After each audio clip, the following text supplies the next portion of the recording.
Ushirika wa Mombo una ukubwa wa hekta 220 na ushirika huu unajishughulisha na uzalishaji wa zao la mpunga.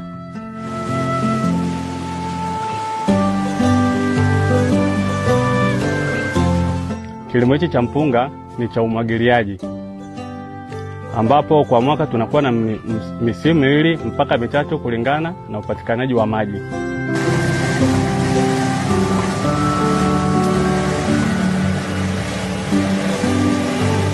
Tukawa tumeunganishwa na taasisi moja ya kibenki, benki ya wakulima ambayo ilianzishwa na serikali ili kuweza kutatua kero za wakulima.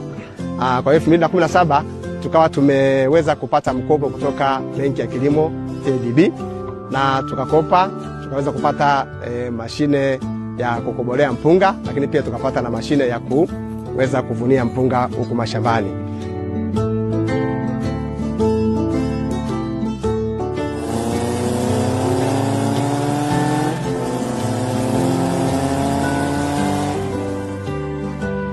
Tumefaidika sana. Sasa hivi wamama tunalima, tunatembea vifua mbele, tunawasaidia wababa kusomesha watoto, na pia wengi wana akaunti za benki.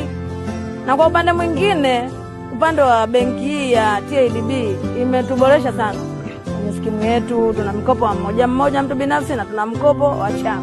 Wamama kwenye hiki chama chetu cha ushirika cha Mombo au Mombo Irrigation Scheme ni wengi zaidi ya wababa. Wamama tuko 233 na wababa wako 196.